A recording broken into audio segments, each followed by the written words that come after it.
Southern Fried True Crime covers cases that are not suitable for young listeners, and there may also be some explicit language used. Listener discretion is advised.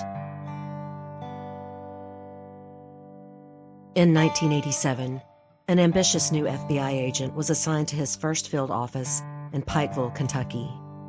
Pikeville is a small town in a holler next to the poverty-stricken hills where almost everyone was on welfare, meth was rampant, and the teen pregnancy rate was among the highest in the country.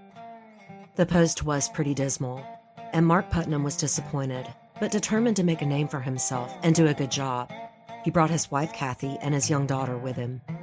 Drugs, political corruption, and even bank robberies plagued the area. An agent could sit and cool his heels, waiting for his next post, or he could roll up his sleeves and make the best of it. Mark made the best of it. He was soon introduced to an FBI informant in the area, a mountain girl named Susan Daniels Smith. Susan had the reputation of a drug addict with a big mouth, but she had come through for the FBI before. She could be a pain in the ass, but she had good information on the criminal activity in the area. Susan also got really close to Mark's wife Kathy, who also made herself an extremely valuable asset to Mark during their time in Kentucky. She practically worked for the FBI without pay. And Susan and Mark worked well together, a little too well. She developed a sexual obsession with the handsome young FBI agent. Neither of them could have guessed the deadly collision course their lives were set on in those lonely, desolate hills of Kentucky. Welcome to episode 67, The Killing of FBI Informant Susan Daniels Smith. Pikeville, a small town in eastern Kentucky, at least in the 1980s when our story takes place, was as grim as I described in the opening. Nestled in a valley in the Appalachian Mountains between two rivers, the Lavisa Fork and Tug Fork. The beautiful landscape had first been pillaged of its majestic hardwood forests after the Civil War by timber barons. But the land was also rich with minerals and other natural resources, so not long after the timber barons came the coal barons. Coal mining stripped the bleak mountains even more. Broken trees, chunks of coal and rock littered the hills surrounding Pikeville. Soon Appalachian people in Kentucky and all over the South were exploited for cheap labor. Poverty became ubiquitous with coal mining, and the divide between the people of the area was evident. The rich lived in small towns, while the poor lived in the hills. It's where we get the term hillbilly. The small town of Pikeville had 4,500 residents in 1987, and they were proud people. Maybe it's because this is McCoy country, as in the Hatfields and McCoys. I'm sure American listeners know exactly who I'm referring to, but just in case, I'll give you a quick rundown. The two families lived in and around Tug Fork, a tributary where Kentucky, Virginia, and West Virginia meet. The McCoys were on the Kentucky side, and the Hatfields were on the West Virginia side. The patriarchs of these clans were William Anderson Hatfield, better known as Devil Anse, and Randolph McCoy, known as Old Randall. Both families fought for the Confederacy in the Civil War, except for one McCoy, who fought for the Union and was murdered on his way home. There was no proof, but the McCoys were certain that a Hatfield had a hand in it. Early feuds, one over ownership of a pig, turned the families into bitter rivals. There was a Romeo and Juliet romance between Johnsy Hatfield and Rosanna McCoy that caused further bloodshed after Johnsy abandoned the pregnant Rosanna, marrying her cousin.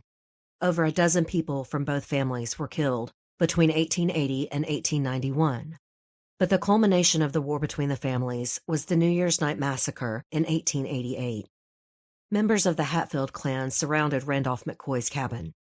They opened fire on the sleeping family and then set the cabin aflame, trying to flush out old Randall.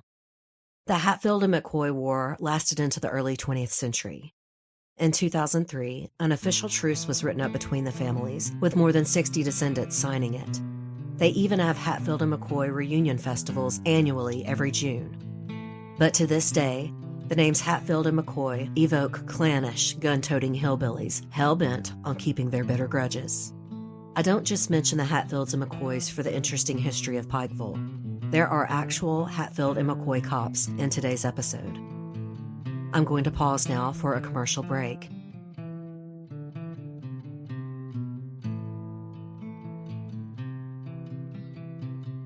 Susan Daniels Smith was a coal miner's daughter. She was born in 1961 in Mattawan, West Virginia, and her mother, Tracy, was a direct descendant of the McCoys. Her father, Sid Daniels, was a coal miner, but according to author Joe Sharkey, he was chronically unemployed and a heavy drinker. Susan's family lived in a small house up in the barren She Hollow of Freeburn, Kentucky. It was a dingy area that locals called Lonesome Holler. Joe Sharkey wrote the definitive book on this case, Above Suspicion. But when he first released it 25 years ago, it was titled The Girl from Lonesome Holler. Susan, the fifth of 9 children, was known as a smart girl. In the 7th grade, she was on the drill team, and that was the pinnacle of her school career. Like so many Holler teens, she quit school before making it to high school. She said she had better things to do. A former neighbor told Joe Sharkey that Susan was like a stray kitten with a temper. Susan's fiery temper would be part of her calling card as an adult as well. She met Kenneth Smith when she was just 15 years old and he was 24. Kenneth's claim to fame was being one of the premier meth dealers in the Tri-Corner area. When Susan was 19, Kenneth finally proposed. The couple had 2 kids, Miranda and Brady, but divorced shortly after their son Brady was born. It's said that this divorce was for practical reasons, as the couple kept living together. Now they could collect 2 welfare checks. But as the years went by, Kenneth became very abusive of Susan, as well as cheating on her and taking whatever money she had. She left Kenneth for a while and stayed with her sister in West Virginia when she was about 24. She was very unhappy and soon returned to Kenneth, like she always did. This time Susan stayed with him, maybe not seeing much of a way out. The 2 managed to buy a tiny shack close to a railroad. They still lived there together when Mark Putnam rolled into town. Mark was a rookie agent with the FBI. He was 27 years old and just a week out of the academy when he was sent to Pikeville. As I said, it was a dismal location and not what Mark wanted. But the criminal activity in the area could keep a good agent busy and could make a name for a great agent. Mark and his wife Kathy, also 27 at the time, had grown up in Connecticut. He grew up fairly poor. Walter Putnam usually had a couple of part-time jobs to supplement his full-time salary, driving a truck for Sears. His mother, Barbara, stressed the importance of a good education to Mark and his brother and sister.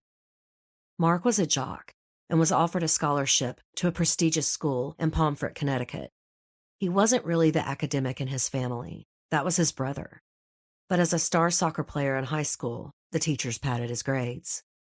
Mark already knew he wanted to be an FBI agent, and he knew he needed a college degree to get into the academy. Even with the scholarship, Mark's parents paid around $1,000 a year to send him to college. That would be around $4,000 now, and a very tight pinch for the Putnam family. But they made it work. Mark was a good student and, again, a star athlete. But he lost his dad to lung cancer his sophomore year. It only made him more serious and more ambitious. Kathy had come from a different, more dark background. Though she was from a good family, she rebelled and made a lot of bad choices when she was young. She dropped out of high school and took a job bartending. She impetuously married around age 20 to a man 10 years her senior who beat her. She quickly left him, but was determined to make it on her own. She naively took a job at a massage parlor, not knowing the details of a happy ending. When she refused the advances of one customer, he tracked her down at her apartment and raped her. She went to the police, but they considered it a matter of he said, she said. It wasn't until he broke into and trashed her apartment that he was arrested. And it was not for Kathy's rape. The cops were more interested in busting the massage parlor. But Kathy got her GED and even an associate's degree and moved on with her life. She was blossoming in a career as an apartment manager when she was introduced to Mark. She happened to meet Mark's mother at a restaurant one night in 1982, and then overheard Barbara calling her son to tell him that he just had to meet this girl. She was gorgeous, and they were perfect for each other. Kathy laughed and then picked up the phone and exchanged numbers with Mark. They started dating and eloped on Easter weekend in 1984. On a cold day in February 1987, the couple were looking at the bleak landscape as they wound their way through the mountain roads to Pikeville, to Mark's first FBI posting. The couple was trepidatious, but still excited about Mark's first posting. Mark almost didn't make it into the academy due to an old shoulder injury from soccer. With Kathy's help, he tenaciously kept applying until they accepted him. But his posting in Pikeville wasn't by accident. That office was plagued with administrative problems. They really needed a clerk, not a rookie, gung-ho FBI agent. Before Mark was finally accepted into the academy to become a special agent, he worked as a clerk at the New Haven, Connecticut field office. He learned everything he could from the agents around him, and it didn't deter his passion. And Pikeville was his first post. No matter how backwoods, Mark planned to excel. He quickly endeared himself to local cops by not acting above them. There has always been a divide between G-men and local police. They both looked down on each other and rarely worked well together. But Mark was different. He knew that in order to do his job well, he had to learn his jurisdiction. And the best way to do that was to be friendly with the local cops. And he couldn't help but laugh that the cops he met had the last names of our country's most famous feuding families.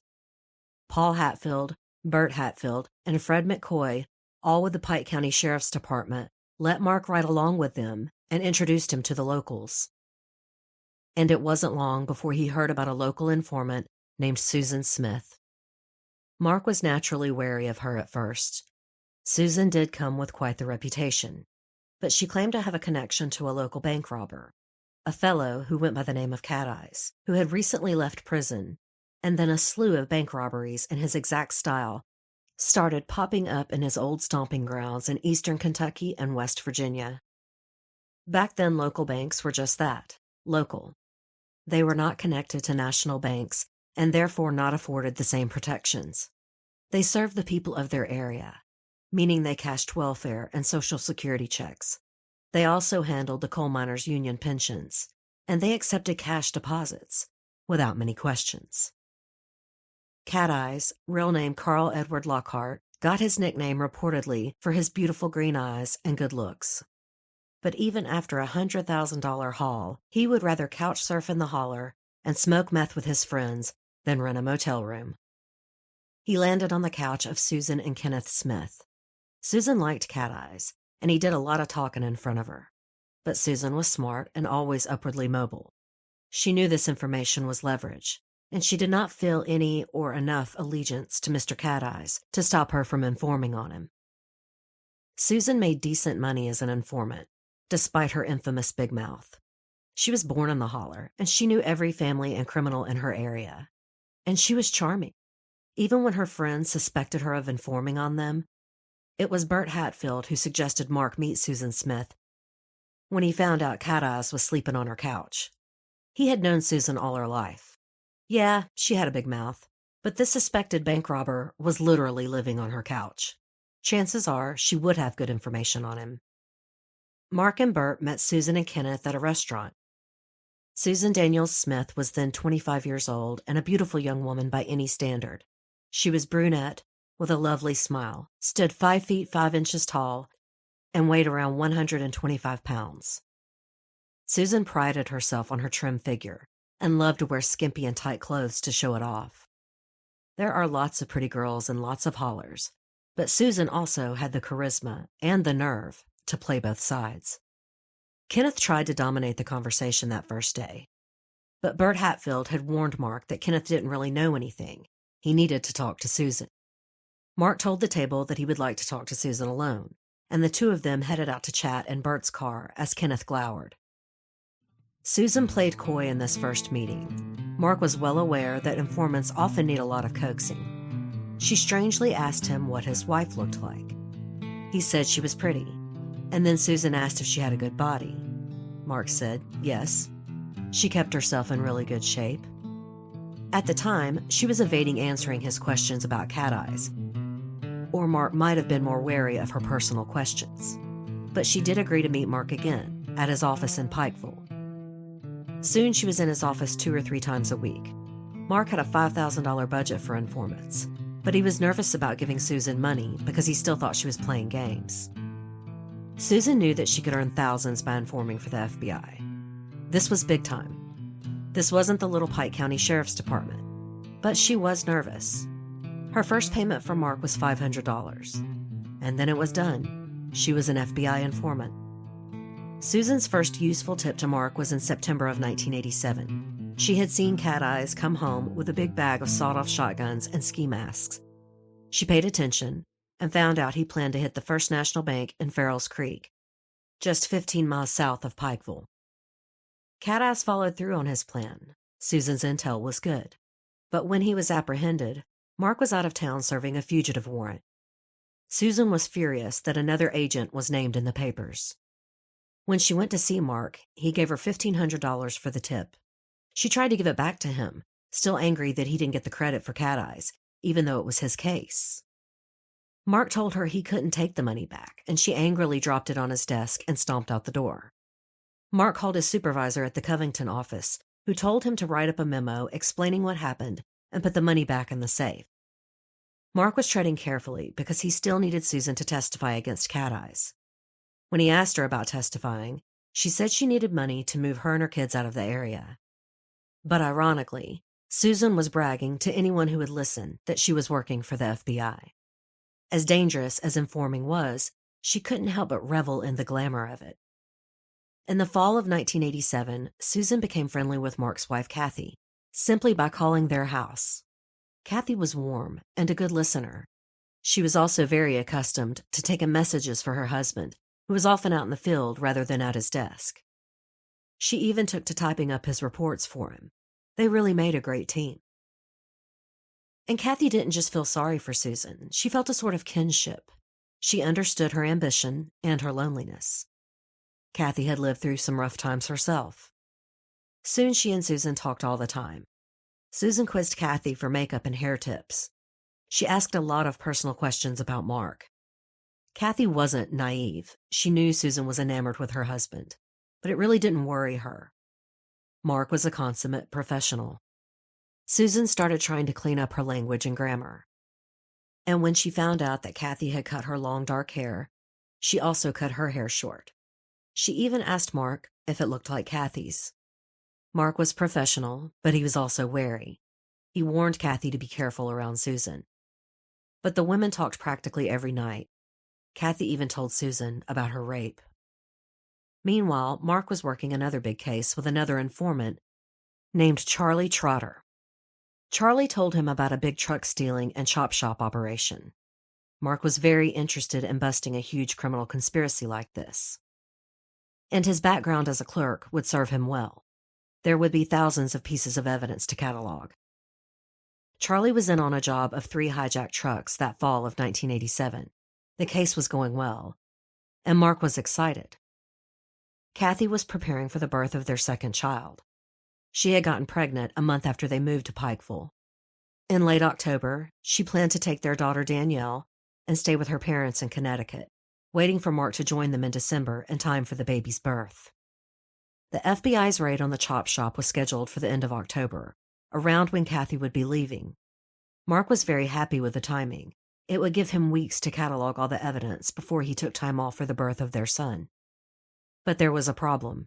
Kathy was set to fly out of Lexington with Danielle, so the Putnams drove there the night before Kathy's flight. He found out while he was still at the hotel that there had been a problem with the search warrants, and the FBI had to move the next day, when Mark wouldn't be there. Mark raced to the site after he dropped Kathy and Danielle off the next morning, but it was too late. The owner of this operation had been warned. There were no arrests. No one was even there to arrest, but 2 old dogs. But Mark still had the huge task of cataloging all the stolen items. It was still a big deal for Mark and the FBI, despite not being able to make immediate arrests. Mark estimated they recovered over $2 million in stolen equipment. The local papers reported $6 million. Either way, it was the biggest bust for stolen parts in recent history. On December 9th, Mark's son was born, and he did make it in time to be with Kathy for the birth. They named him Mark Putnam, Jr.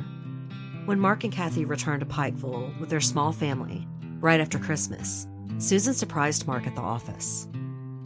She kissed him on the lips without warning, and then she said she had gifts for him. It was running shoes and a Nike t-shirt. He again tried to decline the gifts, unsettled by her overly familiar kiss. But Susan said it would hurt her feelings. Mark had been good to her, and she was just trying to show her appreciation. He said okay and kept the items. When she left, he wrote yet another memo, putting this stuff in the safe. Despite Susan's behavior, he was trying to remain as professional as he could. He still needed her to testify. He couldn't risk pissing her off. Before he had left for Connecticut for the birth of his son, he had a final meeting with Susan, where she had propositioned him for a fling. He definitively said no, and pointed out that Kathy was her friend. Susan told him Kathy didn't have to know. She seemed to take the rejection in stride, though, and Mark was now more alert to how intense her feelings were about him. But Susan came through in spades for him at Cat Eye's trial, at a great risk to herself. But she held her head up high and was a great witness. After the trial, Mark's regular partner in Pikeville transferred out. They hadn't exactly got on great, so Mark was looking forward to his replacement. He was very disappointed when Special Agent Ronald Poole showed up. The portly 37-year-old agent seemed lazy to Mark. It wasn't just Poole's looks, but Mark did have strong feelings on how physically fit an FBI agent should be. After all, he almost didn't make it into the academy over an old injury. He jogged every day, he didn't smoke, and rarely drank. For his part, Ronald Poole didn't particularly care to be paired with a rookie Yankee. But Ronald Poole had worked undercover narcotics in Chicago, and even Mark had to admit that his looks probably didn't raise any flags and helped him in his undercover work. And Poole did come with a good reputation. And to Mark's relief, the tips Susan had been passing to him recently were all drug-related. So he saw the opportunity to pass Susan off as an informant to Poole. Kathy invited Mark's new partner to dinner, and Poole gave Mark further reason to dislike him when he kept openly leering at Kathy. And then he soon joined Susan, Charlie Trotter, and other nighttime callers that Kathy was willing to talk to. She was repulsed by Ronald Poole, but savvy enough to know that she needed to remain cordial. Bert Hatfield, Mark's buddy in the Pike County Sheriff's Department, told author Joe Sharkey, quote, "Poole, that boy was just a pussy hound first and foremost, and an FBI agent maybe second." Bert Hatfield was right about Poole. He quickly had designs on Susan Smith, who, like Kathy, found Ronald Poole disgusting. And Susan was no fool. She knew Mark was trying to pass her off to Poole. Her calls to Kathy became more emotional and urgent. She admitted she was taking a lot of pills and drinking. Kathy tried to be supportive, but it wasn't easy. She was growing tired of all of this. Kathy was sick of Pikeville, and who could blame her? Most postings lasted for a minimum of 2 years, and Mark still meant to make the best of it. In August of 1988, Kathy insisted on a vacation, so they had a blissful 10 days at Myrtle Beach together with their kids. But they still had to come back to Pikeville, and as soon as they returned, Kathy got an anonymous caller who said, "Your old man is fooling around with a girl named Susan Smith." Kathy tried to talk to Mark, but he told her not to be ridiculous. He had done nothing wrong, but failed to see that he really needed to talk to his wife about it. Kathy sunk into a depression, and Mark buried himself with work. Susan was canny enough to know that she had to keep bringing him good tips, not just the drug stuff. She warned him about a bank robbery, and sure enough, it happened, but he still passed it off to Poole. Susan was becoming more and more desperate. Her friends and family knew that she was an informant, and many had stopped talking to her, but she kept running her mouth around Pikeville. Now she bragged that she was having an affair with Mark Putnam, but nothing was happening between them, yet. If anything, Mark avoided her. With Kathy pressuring him, he officially requested a transfer. After the chop shop raid, scary things had been happening. Mark walked outside one morning to find all his tires slashed. There were a lot of hang-up calls, heavy breathers, and even some outright threats. None of this was helping Kathy's anxiety about Pikeville. In November of 1988, Kathy's sister Chris came to visit. For the first time since they moved to Pikeville, Kathy and Mark had a babysitter. They went to dinner, and then went for some drinks at a cocktail lounge in the Landmark Hotel in Pikeville. They ran into a local politician. He was a guy Mark was interested in. A couple of months earlier, Susan had barged into his office with a huge bag of black and red pills. She said that this politician was handing them out in exchange for votes. Mark didn't take her word for this. She was becoming increasingly unreliable. He reluctantly flushed the pills down the toilet. But he was very interested in busting a corrupt politician, and despite how Susan got those pills, she could be right about this guy. Turns out, she was. Mark introduced Kathy to the politician, who immediately leered at her. He sat down with him at the table, and Mark watched amused as the politician kept inching closer to Kathy. Kathy was throwing her husband looks. "I can handle this," is what those looks said. And sure enough, she was grinning and flirting back. Mark got up to talk to someone he saw at the bar, and Kathy and the politician's conversation turned dirty. She told author Joe Sharkey that the politician said to her, quote, "Honey, your husband doesn't know what he's got, does he? You're a hot little bitch, ain't you?" Kathy continued to play along and turned the conversation smoothly into having sex on cocaine.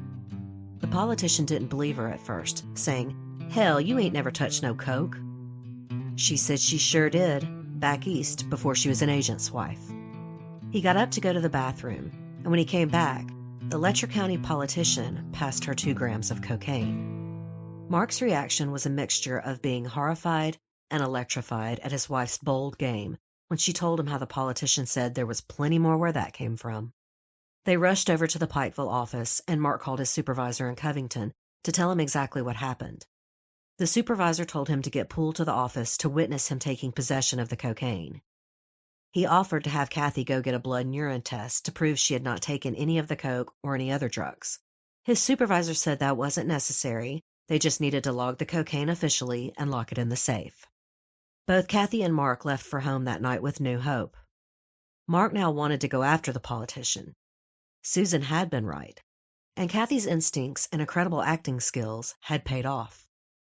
Kathy felt so much better for just having done something herself. She wanted out of this godforsaken place, and if helping Mark with a drug sting on a local politician would get him another leg up, she was happy to help. She got set up with a phone call with the politician that was recorded, but he didn't take the bait. He was too smart to talk over the phone. Re-energized and happy, Kathy looked forward to Thanksgiving. She even asked Mark if he wanted to invite Susan and her kids for dinner. She still felt sorry for Susan. Mark blew up at her. He didn't want an informant in his house, especially not on Thanksgiving when he wanted to be with his family. But honestly, never. He didn't want Susan, Charlie Trotter, or any criminal informants he worked with coming to his home. On Thanksgiving night, Susan called the house to chat with Kathy. She knew all about her little drug sting with the politician and the plans they were making. Kathy was shocked that Susan knew and asked her how. Ron Poole had told her. Kathy was furious, and without saying anything to Mark, she called Poole, demanding to know why he was running his mouth about such sensitive information to an informant. Ron Poole blew his top. He denied telling Susan and shouted at her, "Your fucking husband probably told her." But Kathy knew Mark hadn't. She was shaken up, but determined to continue. Plans to entrap the politician went up the chain, but when they informed FBI headquarters and the DEA, they were shut down immediately. This was unheard of. Kathy was an agent's wife, a civilian. A criminal informant is one thing, but this was absurd. Mark was relieved. Kathy had been so enthusiastic about helping, but he had been worried. So things went on. Mark was still waiting for word on a transfer, and he was still burying himself in work. A couple of weeks later, Susan called. She had intel on another drug dealer. This one was a cop. Mark was paying attention. But he still wanted to pass it off to Poole. After all, it wasn't just to avoid working with Susan. Poole did have experience with narcotics work. The problem was, Susan was adamant that she wasn't going to work with Ron Poole. Poole didn't take this well either. He was already pissed that he hadn't convinced Susan to sleep with him. Mark was sick of all of them. But a week before Christmas, he picked Susan up and took her for a ride. It was more or less to placate her. Susan needed attention, or she would stir the shit. It would be a huge mistake. According to what Mark Putnam told author Joe Sharkey, Susan was all soft-voiced and expressed concern for him. He looked stressed, and she knew that he was unhappy at home because Kathy had told her so. And Mark was unhappy. His sex life with Kathy had been sporadic at best in the last several months. After the drug sting was called off, Kathy had sunk back into an angry depression. She was either morose or actively irritated with him when he came home at night. He admitted to Joe Sharkey that despite how much Susan could get on his nerves, he did not hate her. He felt sorry for her, and in a way, responsible for her. During this meeting, according to Mark, Susan seized the opportunity of his mood, telling him, "Anytime you need a release, I'm around." And then she kissed him, and he didn't push her off. According to Mark Putnam, they had sex in his car for the first time then. He would later insist that he and Susan had sex 5 times over a 2-week period, always and only in his car. There were no seedy motels. They just drove out to a secluded spot. But it was done. Whatever else happened, he had to get the hell out of Pikeville before Susan Smith ruined his life. I'm going to pause now for a word from our sponsors.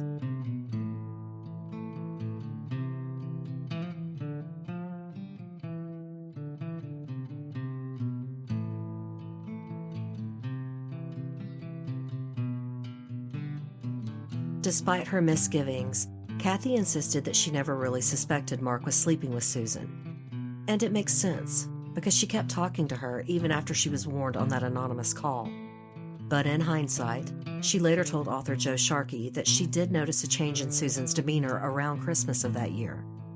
She didn't call as much, and when she did, she was unusually upbeat.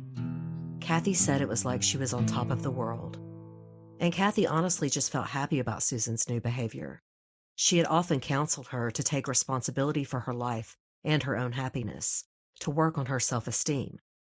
It seemed to her that maybe Susan was doing just that. Sadly, no. Susan had just finally gotten what she wanted. And then Kenneth called the Putnam house at dawn one morning in January. With Susan screaming and crying in the background, he informed Kathy that his wife was sleeping with her husband. Susan had told Kenneth that she had miscarried Mark's baby. Susan screamed that it wasn't true, but for the first time, Kathy was really rattled. She went to Mark, who brushed her off yet again, saying Susan only told the truth about 1/10 of the time and it wasn't worth discussing. But he was angry. The seed had been sown with Kathy. And Susan kept calling Kathy, making offhand remarks about Mark that were just too intimate. She once even said, "Oh, gotta go, Mark just pulled up." Kathy, furious, called the Pikeville FBI office. Mark answered the phone immediately. Susan was bullshitting. Kathy once again felt foolish for doubting her husband. In February, the indictments for the chop shop operation had come through, and the Putnams started receiving threats again. Mark went before the magistrate to request no bail for the chop shop crew on the grounds that he felt they were making veiled threats to his family, and he honestly thought they meant him harm. But this local judge still allowed bail, just admonishing these hardened criminals to stay away from the Putnam family. Well, that was enough for Mark's supervisor. He had already been sympathetic to Mark and Kathy's misery in Pikeville. He started petitioning his own supervisor for Mark's transfer. In a follow-up memo, he even said that it should be an agent with law enforcement experience that should replace Mark. Because, quote, individuals, groups, and entire families accept violence as a way of life, routinely carry firearms, and have little regard for law and order. The official transfer came just days later to Kathy's delight. She couldn't believe the nightmare was over. Mark was being transferred to Miami. The FBI sent movers for Kathy and the kids, while Mark stayed behind to put the house up for sale. It was really happening, and so quickly. The move was set for the middle of April, 1989. Mark just spent a week in Pikeville after Kathy and the kids left, and he kept to himself, determined to keep his head down until he got out of this hellhole. As soon as Mark was in Miami, Ron Poole kept calling to complain about Susan. She was uncooperative. She was a pain in the ass. But in reality, he was still trying to get in her pants. In early May, Susan filed charges against Kenneth for domestic abuse. He retaliated by reporting her to the West Virginia Welfare Office for claiming benefits in 2 states. So Susan lost half of her welfare. She was down to only $250 a month, and she was as addicted to pills as ever. And now she had added cocaine into the mix. Desperate for money, Susan started renting a motel room in Pikeville once a week. A clerk who worked nights later identified her and said she was a sex worker. It was pretty obvious what she was doing. Making matters worse, Susan behaved like an ass to the motel staff, so they remembered her clearly. In April, Susan called Mark in Miami and told him she was pregnant. She wanted to know what he planned to do about it. Mark asked if she was sure, and she said she was. He told her he would be back in Pikeville soon to wrap up the chop shop trial. They would talk then. Then in May, she ran into Cat Eye's girlfriend, the bank robber she had testified against. The woman beat Susan up pretty badly and threatened to kill her, all while Kenneth, Susan's brother, and his girlfriend watched. Is it any wonder Susan was coming on so hard to the only normal man who had ever paid her any attention? She came from a hard life, a life of poverty, drugs, violence, and misery. It's easy to see how she became fixated on Mark Putnam, and even Kathy to a certain extent. Kathy was the only respectable female friend she had ever had. But with Mark and Kathy in Florida, Susan was now spiraling out of control. Mark did plan 2 trips to Pikeville in late May and early June for pretrial hearings. He managed to avoid Susan on the first trip. But Ron Poole, ever jealous and vindictive, made sure to call Susan and let her know that Mark would be back in town on June 5th. Mark flew into Huntington, West Virginia, which was the closest commercial airport to Pikeville, and then he rented a car and headed south. He was ready for the 18-month stress of the chop shop job to be over, and he knew he had to go face what he had done with Susan. He was heartsick. A lot has been made of the fact that he rented a car instead of using an official FBI vehicle, but if he was doing it to enter Pikeville secretly, he did it wrong. He rented the car in his own name, and from everything I read, he turned over the trip expenses. It's not that unusual. Meanwhile, Susan had been to see a doctor at the Public Health Center in Pikeville. She had gotten a written report saying that her baby was due November 19, which would put conception at the end of February. Mark Putnam has always maintained that his 2 weeks of car sex with Susan happened at the end of December. The doctor did note that Susan had suffered a miscarriage and had a D&C on January 2nd. Even if she had been carrying Mark's child, this pregnancy better fits the timeline. And I understand we only have Mark Putnam's word for it. We do also have Kathy's word for when Kenneth called about the miscarriage. That was in January. And Mark had been consumed with the chop shop indictments in February. He maintains to this day that any sexual contact with Susan had ended before January of 1989. And I'm sorry to point this out. I am not in any way shaming her.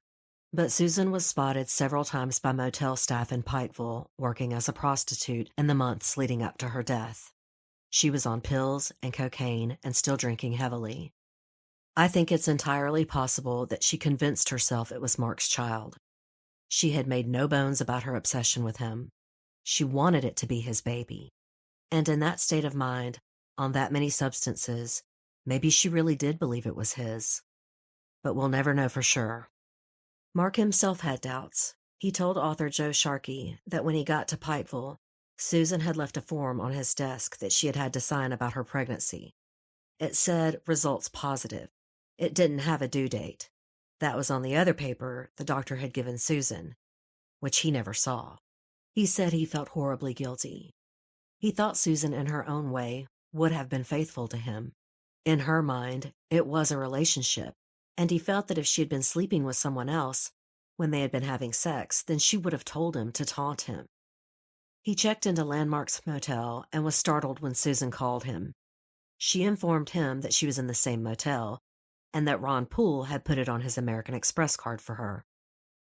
Mark declined to see her that night. He had to be up early to drive to Lexington for court the next day. That night, he got home, and as soon as he was out of the shower, Susan was at his door. He said that she yelled at him that he was avoiding her and then turned despondent. He could tell that she was high. He offered to take her to get something to eat. They drove to a McDonald's and talked in the car. Susan was hurting. She told him all about the beatings from Kenneth and Cat Eye's girlfriend. She had no money, and Kenneth wouldn't let her see her kids. And Mark had gotten her pregnant and deserted her. He asked her if she would consider an abortion. That brought Susan's famous temper back. She most certainly would not. She told him she planned to be a thorn in his ass. She would come to Florida to make sure he didn't forget her. Mark said he drove back to the motel and couldn't help but think, looking at her, that if it was his child, she would have to be at least 5 months pregnant. The last time they had sex was before January. He thought she wasn't showing at all. And then he felt guilty. It wasn't fair to judge her based on her appearance. On June 8th, Mark said he got up wearily, deeply worried about the mess he was in, and feeling deep shame as well. He told author Joe Sharkey he hated cops who kept framed pictures of their wives on their desks while sleeping with anyone who didn't resist. That wasn't him. That had never been him. Not once in his life had Mark Putnam even been in trouble. He had always been a straight arrow. His marriage and career meant everything to him. And with the incredibly stupid choice of sleeping with Susan Smith, he had jeopardized both. He said that by the time he got out of the shower, she was banging on his door. He had to be in Lexington again for court, and he tried to get rid of her. But she needed to use his phone, and she needed to borrow some clothes. She would not let it go. He left her in his room and headed for Lexington. When he got back that evening, Susan was waiting at his door. He said that she was high again and ready for a loud public fight. He said she screamed, "My life has been fucked up ever since I met you." She yelled that she wasn't having an abortion. Mark said he understood, and if it was his baby, he and Kathy would raise it. He instantly realized his mistake and the hurt that caused Susan. She was screaming and crying now that she was a good mother and insisting that it was his baby. He finally suggested that they take a ride. He was worried about his motel neighbors hearing all of this. And that's what they did, right? They went for rides. Susan seemed temporarily mollified. He drove them out of Pikeville and up the mountain roads. As they drove, he said that she continued to berate him. She threatened to call the FBI and Kathy, who she kept calling a whore. He kept driving, and when they were nearing Baronshee Hollow and the town of Freeburn, Susan's hometown, Mark claims she lunged at him. He said with difficulty, he managed to keep the car on the road until he could pull over. They were at the crest of Peter Mountain, and now Mark says she was slapping at him, scratching and screaming her head off. She was completely hysterical, and he was trying to fight her off. He tried talking to her, and she said she planned to name the baby Mark Jr.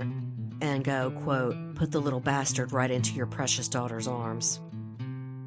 Mark said he wearily asked what exactly she wanted from him. Well, Susan wanted him to divorce Kathy and marry her. He said he tried to reason with her and remind her that Kathy had been so good to her. Susan just screamed, "Fuck you and your whore wife." Then Mark said he tried to course correct. He had tried negotiating. Now he was going to tell her what would happen.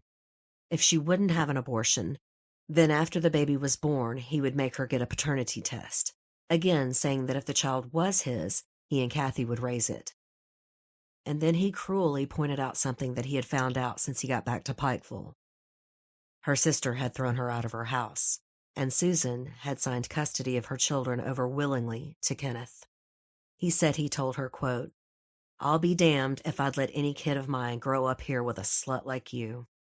And that was it. Susan started flailing, slapping, punching, and scratching. She hit him in the eye with her fingernail. Enraged, Mark said he tried to punch her, but he ducked, and he hit the dashboard instead. He said she kept screaming, "I own you. You used me. You owe me. Fuck you to hell." And all he wanted her to do was be quiet. So Mark said he put his hands around her throat and squeezed, saying, "Relax, Susan, relax." He claims he thought he had just subdued her until she slumped over in the seat, and he realized she wasn't breathing. He claims that he tried to revive her, but it was too late. I want to be really clear again. This is Mark's story. There is no proof that it happened this way, but there is also no proof that it was premeditated. Mark was in Pikeville on legitimate FBI business. He was staying there to tie things up at that office and traveling to Lexington for the Chop Shop trial hearings. Dealing with Susan was something he was forced to face because he was in town. It's a matter of opinion on whether or not you believe his story. I will say, once he told this story, it has never changed. But back to the timeline. At this point, Mark said he was spinning out. He considered calling his friend Bert Hatfield and confessing. Not for special treatment, but as a courtesy, and he knew Bert would be kind. He also said he considered suicide. But he said he thought of his family. And while he felt horrible for taking Susan's life, he couldn't stand the thought of ruining theirs. In the end, he pulled her body out of the car and put it in his trunk. And he went back to the motel to think. He went to bed and then went back to Lexington the next morning with Susan's body still in his trunk. He was surprised when he came out that afternoon and there was no smell. Finally, around 7 p.m., he drove into the mountains again.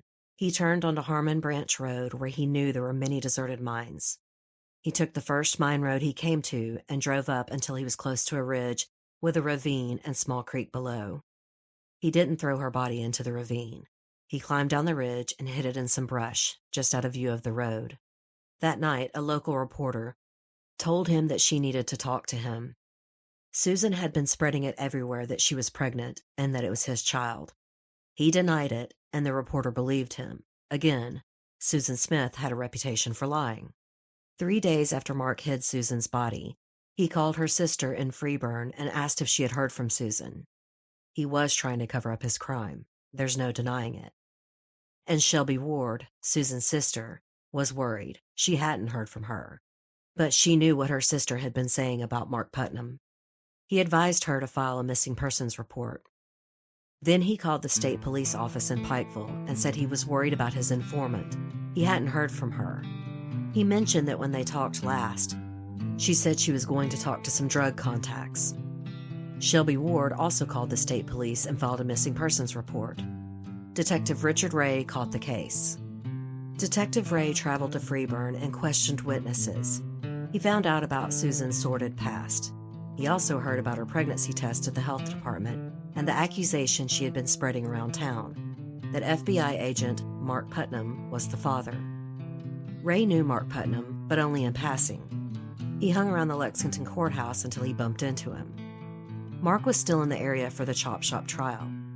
He showed him the report on Susan and noted that Mark was cooperative but nervous. He told Detective Ray all about Susan, her dependence on him and Kathy, and all of her personal problems. Ray let things alone for a while. As a detective for the state, he was a busy man, but he had a feeling about Mark. Back in Florida, Kathy was settling in with the kids in a condo in Sunrise, Florida, a 45-minute commute to Mark's new office in North Miami Beach. When Susan stopped calling Kathy in June, she was relieved. When she found out she had gone missing, she felt sorry for her, but she wrote her off. She had done everything she could to help Susan Smith, and while she thought it was sad, she was frankly ready to be done with everything to do with Pikeville. She just wanted to forget the whole experience. Mark said that he felt horrible guilt and also anxiety and dread. He was a cop. He knew it was a matter of time before he was caught. He had chronic diarrhea, he wasn't sleeping, and Kathy was worried for him. He even told his new supervisor in Florida about Susan's allegations and her disappearance. His supervisor said it was a matter for the state police. The Kentucky rumors had already filtered down to him, and he had Susan Smith checked out. Unfortunately, she had the kind of background that made cops shrug. She consorted with dangerous people. She was a drug user and an informant, and he thought Mark was young and naive. He didn't think he was a murderer. The matter was dropped. But as the months passed, even Susan's mother, who had little to do with her daughter, admitted that Susan had never missed a birthday or Christmas before without sending a card. Detective Ray ran down every lead, but he kept coming back to Mark. Those were the rumors that kept surfacing no matter who he spoke with. By January 1990, he was ready to lean on Mark Putnam and the FBI about the Susan Smith case. He would have been surprised to learn that Mark himself was asking his bosses for an internal investigation. They kept refusing. They pointed out that there was no evidence of foul play except that Susan was gone, and Mark had a stellar reputation outside of the Kentucky rumors. This pissed Detective Ray off. Susan was an informant for the FBI. She had worked for them, and they didn't care. They refused to cooperate. He went to the Commonwealth attorney, the same thing as a district attorney in other states, and this man wasn't afraid to yell at some FBI guys. He called the Justice Department, saying that the FBI had thrown one of their informants to the wolves, and if they didn't start an investigation, he would call the press. That did it. The main FBI office in Kentucky opened an investigation. Supervisory Special Agent Jim Huggins caught the case. On May 1st, he met with agents at the Lexington office to talk about what went down in Pikeville when Mark was posted there. He then assembled a team of 5 agents, not from Pikeville, to assist in the investigation. Ironically, now the Pikeville police, including Detective Ray, were pissy that the FBI were barging into their case. They now had to show them around town, let them go through their files. It was the classic divide often seen between federal and local cops. And hadn't Detective Ray asked for this?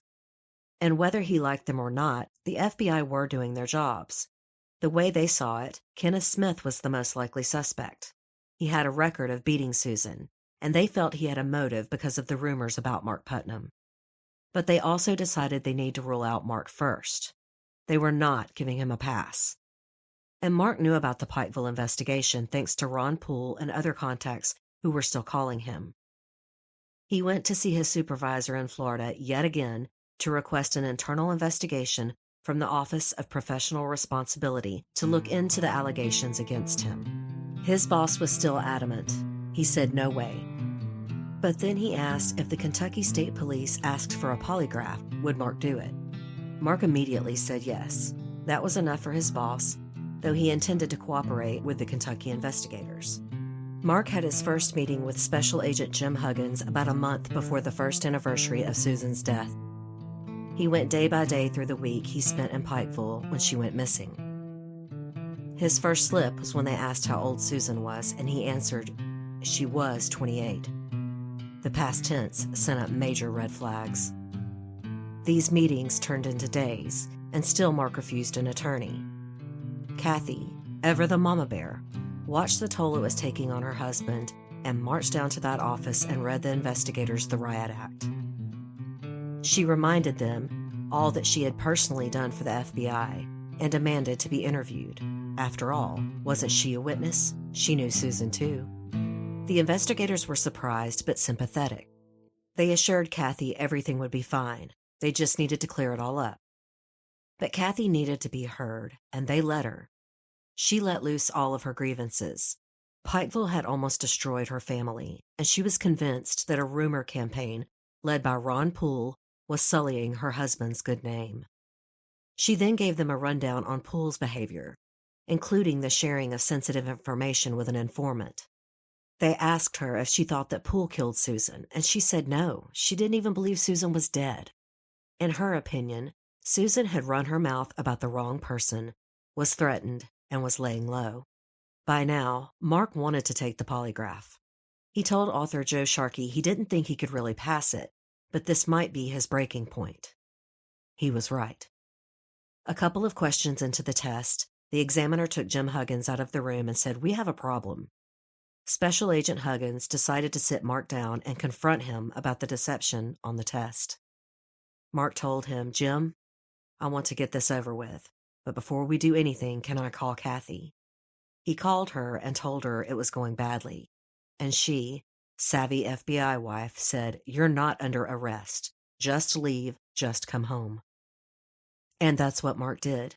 He said he would be back to tell them everything, but he had to talk to his wife first. And he told her everything. Despite her fears and suspicions, it was a gut punch, and she smacked her husband across the face. But by the end of the evening, she was blaming herself.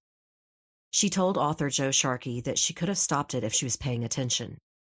"I swear, Kathy Putnam is truly one of the most amazing women I have ever heard of. This wasn't some stand-by-your-man bullshit. She honestly felt that she and Mark were a team. She knew she was actually closer to Susan than he was, and she knew that Susan was obsessed with Mark. She felt she hadn't protected him or Susan for that matter. Don't get me wrong, she was angry at her husband, but she insisted on taking responsibility too. Mark got a defense attorney named Bruce Zimmett. He was a former assistant U.S. attorney, and the first thing he did was call the Pikeville FBI team and say, "You guys know you don't have a case without a body. There might be circumstantial evidence, and the polygraph didn't look good, but that's inadmissible." But Mark Putnam was now determined to confess. He wanted a deal. He wanted Kathy to divorce him and move on with her life. He anticipated decades in prison. But Bruce Zimmett brokered a deal for first-degree manslaughter. It would be 16 years in prison maximum. Mark took it. He pled guilty on June 12, 1990, just days after the first anniversary of Susan's death. He made a full confession to investigators and then led them to Susan Smith's body. She still lay just 50 feet from the road, though her remains were nothing but bone, and the small ones had scattered down the lonely Kentucky mountainside. Shelby Ward, Susan's sister, was notified of Mark's confession and the plea deal, and she was enraged.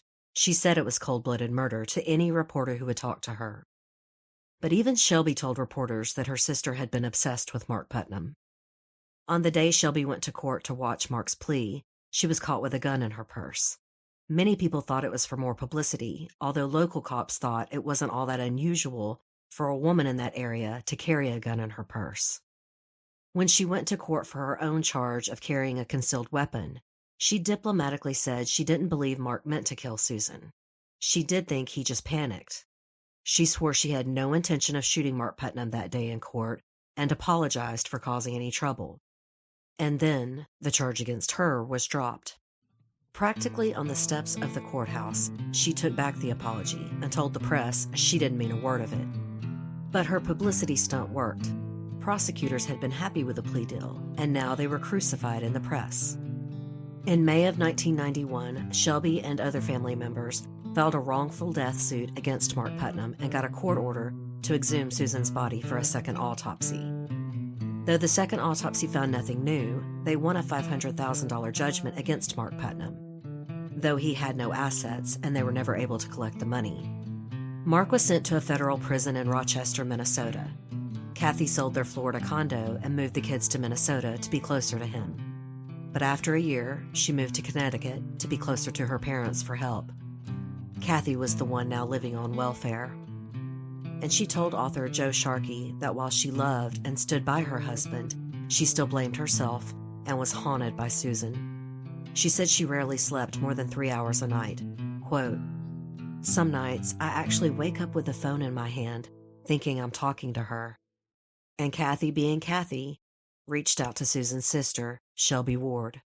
Despite everything Shelby had said about her husband in the press, they struck up a friendship similar to Kathy and Susan's. They talked on the phone all the time. On February 5th, 1998, 13-year-old Danielle Putnam found her mother dead in their Manchester home. The press said it was an apparent heart attack. The medical examiner's office ruled that she had died of a combination of pancreatitis and liver disease. Both conditions had been caused by heavy drinking. She was only 38 years old. As you can imagine, Mark was devastated by Kathy's death.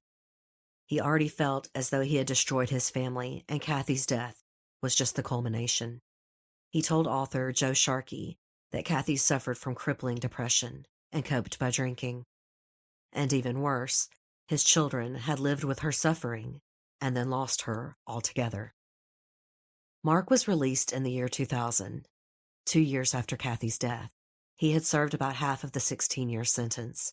He had been a model prisoner, spending his time working in the prison chapel, the shop, and the commissary. He reunited with his children, remarried, and now works as a personal trainer in Georgia. Ronald Poole passed away in the year 2000 at the age of 50. Despite his Pikeville transgressions, he kept his job with the FBI. Ultimately, his time as a narcotics agent outshone his time in Pikeville. Sadly, Brady Smith, Susan's son, died of an overdose of methadone and Xanax. Miranda is married with a child of her own and declines interviews. Kenneth is quiet too these days, living not far from Miranda in Kentucky. As my regular listeners know well, I rarely believe in the heat of passion, snapped defense. I do believe that even 30 seconds is enough of a cooling-off period, and murder is a choice. But for some reason, I believe Mark. Or maybe it's that I believe Kathy. I don't believe it was the blind love for her husband that caused her unwavering support. They were truly partners, and she felt as responsible for Susan as he did. Kathy Putnam drank herself to death from the guilt of what her husband did to Susan and her traumatic experience in Kentucky. And Mark Putnam served his time, and he served it honorably. He lost his beloved wife. He lost the career he had dreamed of his whole life. And he lost himself. He lost who he thought he was in Pikeville. I think he deserves his new life. But that does not diminish the pain I feel for Susan Smith. She was just a mountain girl trying to make her life better. She didn't have a lot of choices, and she did the best she could with what she had. She was born on welfare, and she never got off of it. She lived a hard life in squalor, poverty, and violence in the hollers around Pikeville. I don't think that poor girl ever had a chance. And I admire her gumption. It takes a lot of courage to get up in court and testify against a local criminal, exposing herself to her friends, family, neighbors, and enemies. And she never experienced real love. I think that is the saddest part of Susan's story. As Kathy Putnam said, quote, "She never woke up in the morning, opened her eyes, and felt that she meant something to someone. Was it so wrong for her to want him for herself?" To me, Susan and Kathy are equally tragic figures in this sad tale. Mark Putnam deluded himself into believing that if he just did his job, he would make it out of Pikeville unscathed. But in the end, none of them did. The mean hills of Kentucky swallowed them all whole. Southern Fried True Crime is written and produced by me, Erica Kelley. The original graphic art is by Coley, and Southern Fried's original music is by Rob Harrison of Gamma Radio.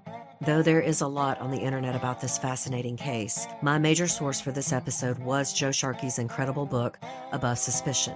He wrote it just a few years after Susan's murder, with the full cooperation of Mark, Kathy, the police, FBI, and many friends and family. However, he updated the book 25 years later with more current information and what he felt was a better portrayal of the real Susan Smith. Also, there is a movie based on the book starring Emilia Clarke, the Khaleesi from Game of Thrones, as Susan. Shooting wrapped in 2016 and early reviews raved about the film, but it has oddly not been released yet. Joe Sharkey talks about it on his website, and I do hope they release it, because the trailer looks great. And if you want an opposing opinion, I can point you to Aphrodite Jones' book, FBI Killer. She truly believed that Mark and Susan had a real affair, and that it was premeditated murder. Jones had access to court documents and the cooperation of a few witnesses, but she did not have the access Joe Sharkey did. If you have doubts, I encourage you to read both and come to your own conclusions, or you can fall into the numerous rabbit holes online. If you enjoyed today's show, don't forget to subscribe and please tell a friend or rate and review on iTunes. I'm also on most large platforms like Stitcher and Spotify. If you're interested in supporting the show, please visit my website, southernfriedtruecrime.com.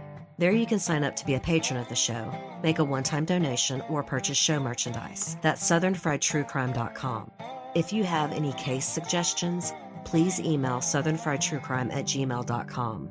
Sometimes private messages on social media get lost, so email is best. And please feel free to reach out. I love hearing from you guys. Oh, and to Kelly Loveland, if karma doesn't slap you, you can be damn sure I will. Thanks, doll, for the laugh and for your loving support of my show. Until next time, thanks so much for listening. Y'all take care.